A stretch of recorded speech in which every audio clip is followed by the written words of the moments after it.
Caches.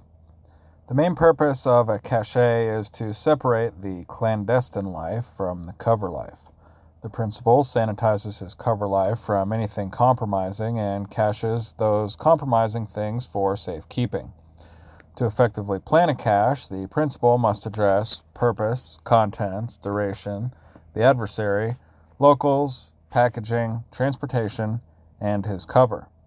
The purpose of the cache affects its contents, location, packaging, and duration.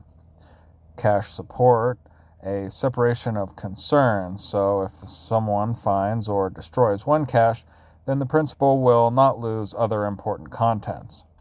The cache must neither name the builder nor recipient and should not hold fingerprints, items only accessible to the builder, handwriting, identifying documents, serialized items, and so on.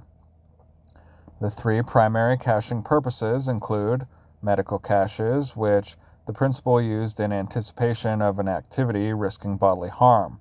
These caches are in proximity to areas where he may need first aid or critical field treatment, thus limiting transportation and potential exposure.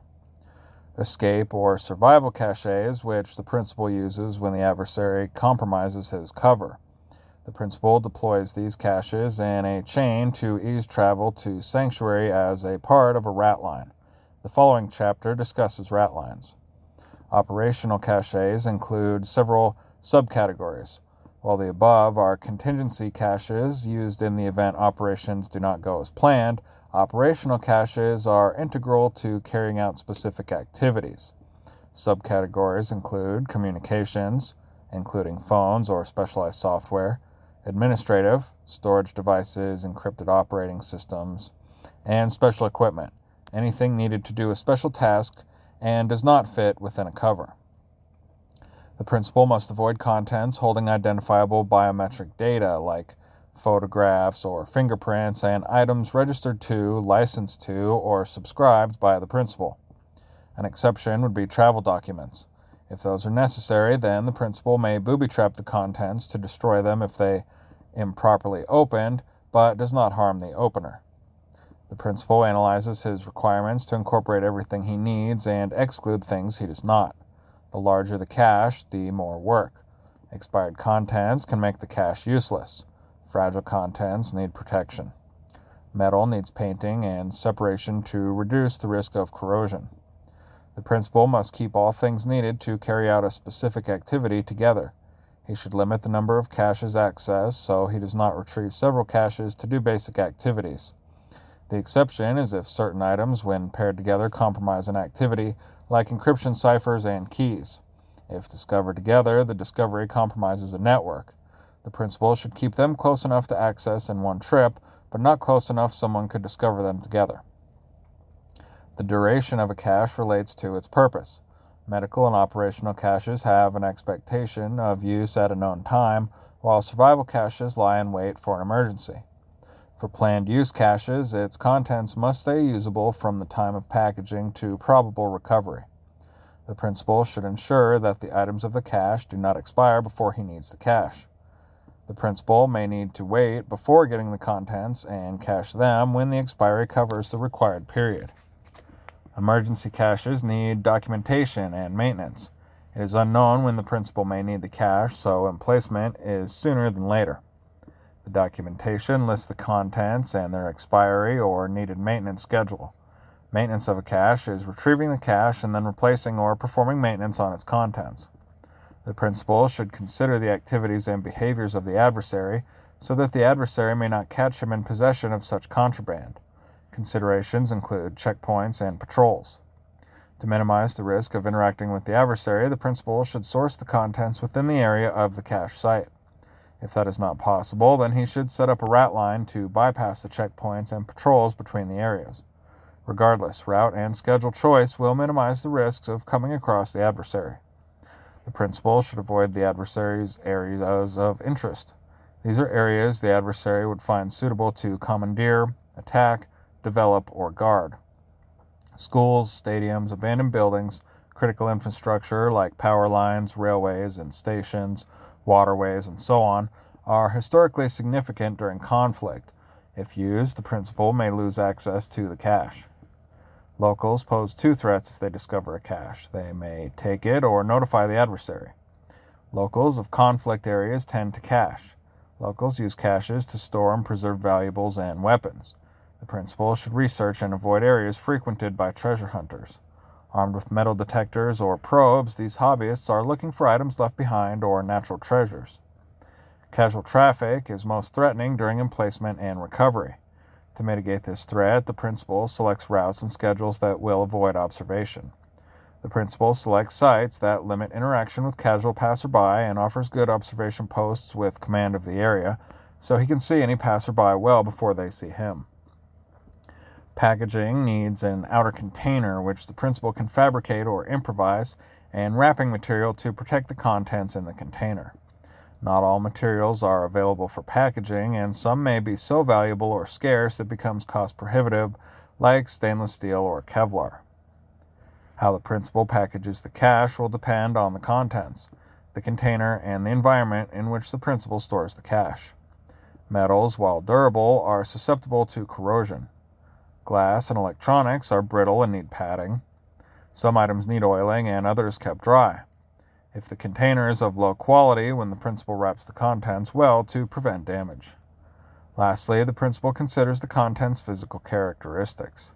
He makes the cache as small and light as possible and matches the construction materials and items available with the cached contents.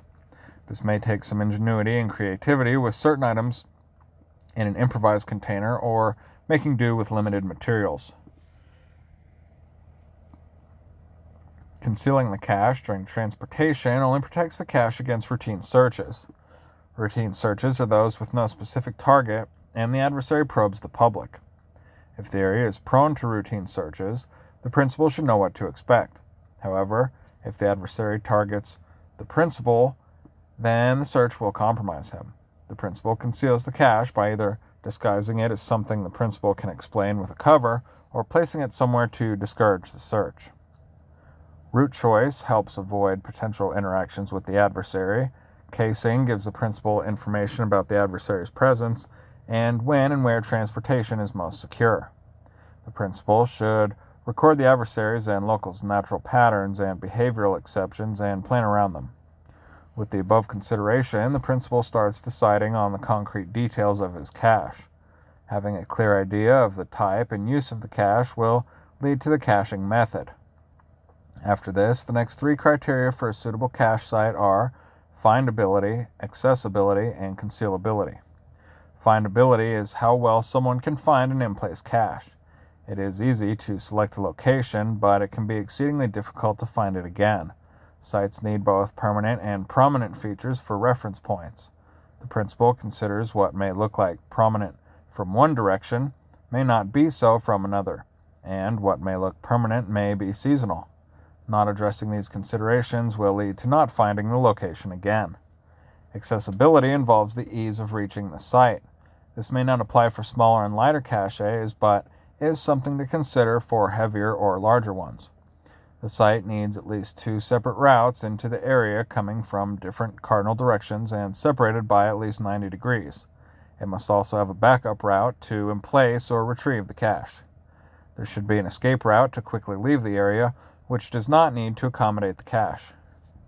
Concealability is how well the principal can return the site to its natural appearance. It is impossible to return snow to its natural look, and excess dirt from excavation needs disposal. Two options for excess earth is scattering among bushes or flushing in a stream. These features must be close enough to minimize time and movement during emplacement. Map surveys are the first step in casing. They show obvious areas of interest, which allows the principal to quickly decide areas of further interest and areas to avoid. This narrows the list of potential sites to only those most promising. Area familiarization is taking note of the natural behaviors and patterns of a region through direct observation. This is the abstraction of an area to better understand the obstacles the principal faces. Maps do not give complete details such as demographics, local behaviors, law enforcement, or adversarial presence, and so on. This allows the principal to view things on the ground and correct outdated information on the map. Area familiarization allows the principal to take a deeper look to figure out the suitability of the location, including both the actual site and the routes throughout the area. More considerations include population makeup, behaviors, and activities. The principal must know what the locals are doing at the given time of any operational act. Sometimes a certain area can become disruptive and draw unnecessary attention, so the principal avoids these activities. This is one of the reasons for alternate routes. The principal avoids people while transporting a cache on foot, and especially so with larger caches. The principal notes any footpaths that may generate too much attention, be it noise or visible presence, and avoids them. He must select paths offering enough concealment and logic. Escape routes allow for hasty getaways. They do not accommodate movement with the cache, and the principal should not assess it to do so. This route plays to the principal's strengths and mitigates his weaknesses. The purpose of the escape route is to increase distance and time from the adversary without it spotting the principal, so if the principal does cross the adversary again soon, it is under a different context not associated with caching. The principal should plan for contingencies, playing the what-if game along the potential routes.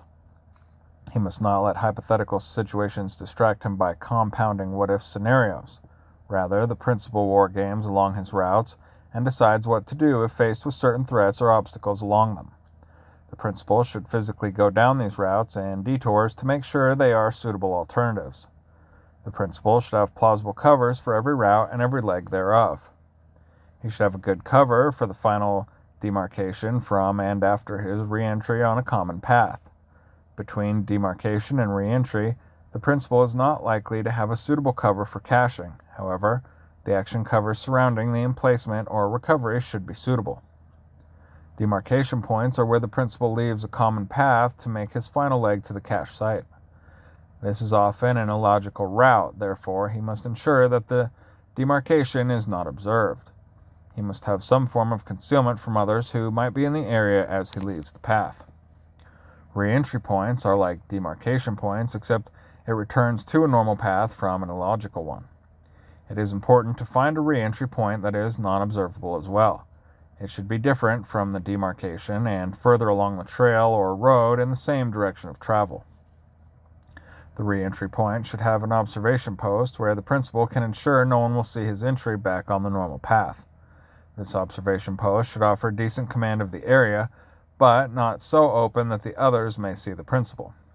The principal should follow basic camouflage techniques. The primary cache site is what the principal finds to be the most suitable, the location the principal will try to use. However, for any reason that site becomes unsuitable at the time of emplacement, the principal must have an alternate site cased and ready to use.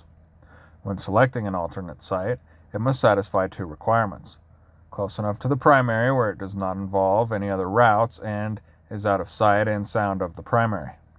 The idea is if someone else occupies the primary site or the site has some sort of obstacle, the principal can safely bypass it and emplace the cache at the alternate site without having to make an extra trip. Reference points are permanent and prominent features, be it man-made or natural, which the principal can use as waypoints to guide him to the cache site. The permanence of a reference point is proportional to the cache's utility. Things like ribbons that mark boundaries may only last a couple of months before they deteriorate or disappear. This may be acceptable if the principal only needs the cache for that period. The reference points need to be readily identifiable from many directions and is distinguishable from other similar features in the area. Prominence does not have to be uniquely visible, but a numbered object in a series of uniquely similar objects, for example, the fifth intersection on the trail and a creek. There are two special reference points, initial reference point and final reference point. The initial reference is the closest prominent feature on any common map, like major intersections between roads, railways, rivers, and prominent buildings and mountains, like city halls, libraries, stadiums, cemeteries, schools, and so on. The initial reference point starts the chain of reference points leading to the cache. Each reference point should include a distance and cardinal direction to the next reference point. Exact distances are not important. The principal uses these measurements to get in the general vicinity to start looking for the next reference point. Expect it to be off by several feet or yards. Therefore, it is crucial to have prominent and permanent features as references. The principal only needs reference points when changing direction or modes of travel. The principal does not need a reference point to continue along an obvious path. The principal minimizes the number of reference points to get to the cache site to make it easier to remember. These reference points eventually lead to the final reference point. Concealment caches often co-locate with the final reference point, while burial caches are some distance and direction from the final reference point. The concealment cache should be obvious to see from the previous reference point. All caching techniques spare a few tasks, which include scheduling, acquisition, packaging, transportation, location and placement, exfiltration, and recovery. Scheduling is the first task, and it aims to minimize the possession of potentially compromising items. After completing the casing and site choice, the principal coordinates building and emplacing the cache with its contents to limit his possession of them. The principal uses backwards planning to incorporate all the steps needed in the operation in a fluid manner. Acquisition of materials, supplies, and equipment takes place once the principal finishes scheduling. The principal gets materials in order of least to most compromising to minimize their possession. The last thing the principal wants is to have compromising materials while he builds and tests the containers or while he gets the other contents. Packaging is a very detailed phase of caching and includes inspection to make sure that all contents and items are in good, serviceable condition and function as expected. An effective way to ensure this is to assemble the contents, conduct a functions check, then disassemble to a proper level and package them. Cleaning items before final packaging. The principal wears rubber gloves or clean cotton gloves when handling and preparing the cleaned equipment. This prevents the bodily salts and oils from corroding metals and fingerprints from getting on the contents. Drying the contents in the container if applicable. There are 3 ways of drying: absorbent cloth like microfiber or linen, heating in an oven at 110 degrees for at least 3 hours, or using a desiccant like silica gel, which is good to use regardless of drying method. The principal ensures that the desiccant does not come into direct contact with metal items in the cache.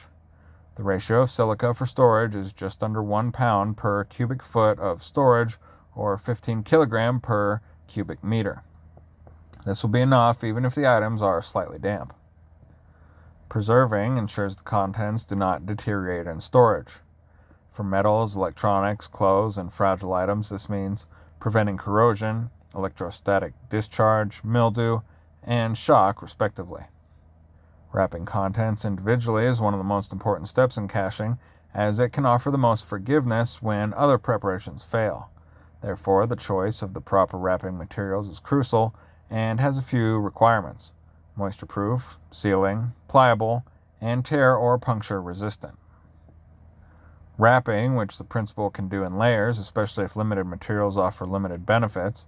It is common for cached items to have an inner layer, which keeps the preservatives against the contents, removes air pockets around the item, and offers a significantly more durable outer layer. The outer layer may not be necessary if the principal arranges the contents well and the container or padding prevents contact.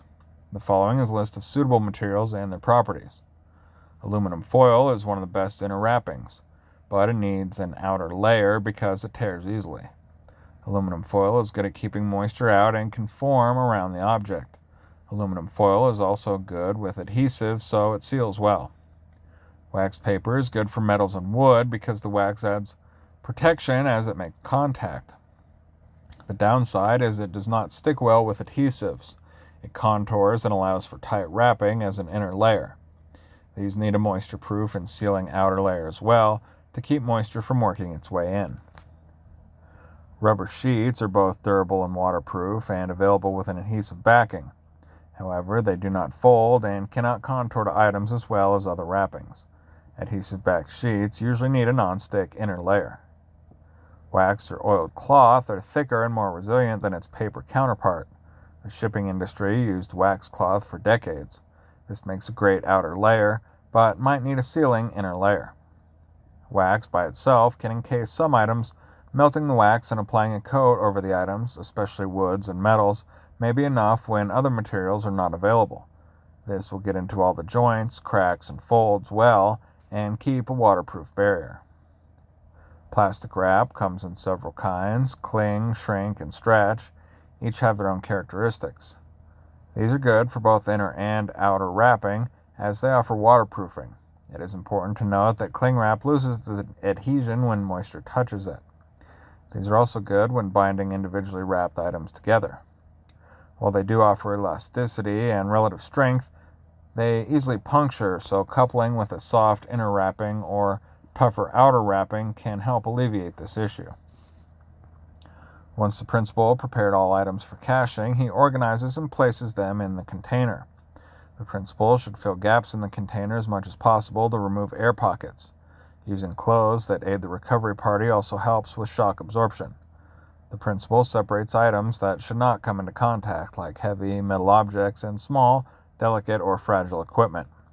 The principal packages the contents as if the container would leak, where the items least susceptible to water damage are on the bottom.